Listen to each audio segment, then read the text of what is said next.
तर मुंबईत देखील वादळी वाऱ्यासह पावसाचा इशारा देण्यात आला। मुंबईसह ठाणे, पालघर भागात वादळी वाऱ्यासह पावसाचा अंदाज आहे। काही भागामध्ये जोरदार वाऱ्यासह पावसाची शक्यता वर्तवण्यात आलेली आहे। हवामान विभागाने मुंबईसह ठाणे, पालघर भागात वादळी वाऱ्यासह पावसाचा अंदाज वर्तवलेला आहे। तर सतर्कतेचा इशारा देखील आता मुंबईकरांना आणि उपनगरातील नागरिकांना देण्यात आला। या कालावधीमध्ये काही भागात जोरदार वाऱ्यासह पावसाची शक्यता वर्तवण्यात आलेली आहे। तर मुंबईत अनेक भागामध्ये वादळी वाऱ्यासह पावसाचा अंदाज आहे।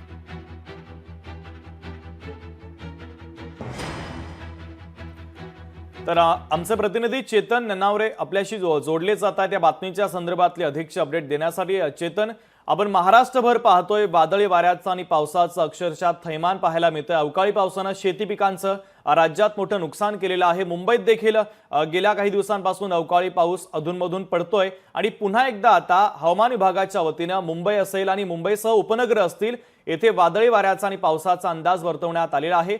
एकंदरीत या वादळी वाऱ्याच्या आणि पावसाच्या संदर्भातले अपडेट नेमके काय आहे?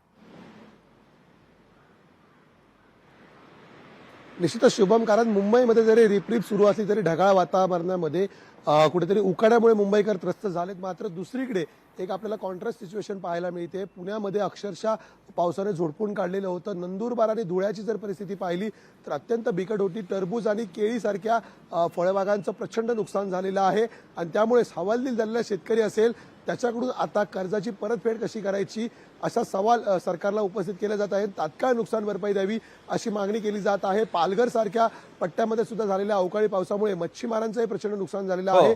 मत्स्य विकास मंत्री नितेश राणे यांनी सुद्धा या संदर्भात आपत्ती व्यवस्थापन आणि एकंदरीतच जे मदत पुनर्वसन विभाग आहे त्यांच्याशी बैठक घेतलेली आहे। मदत पुनर्विकास मंत्री मकरंद आबा पाटील असतील त्यांच्याकडे सुद्धा मागणी केलेली आहे। नुकतीच सरकारने मच्छीमारांना शेतीचा दर्जा देण्याचा निर्णय घेतलेला होता। त्यामुळे आता मच्छीमारांचं झालेलं जे नुकसान आहे त्याला शेतकऱ्यांप्रमाणेच नुकसान भरपाई मिळावी अशी मागणी नितेशांनी केलेली आहे। परिणामी आता या पालघर असेल, धुळे असेल, नंदुरबार असेल किंवा कोल्हापूर सारख्या पट्ट्यामध्ये झालेलं नुकसान असेल याच्यासाठी तात्काळ पंचनामे शासकीय यंत्रणा करतायत काय पाहणं महत्त्वाचं असेल।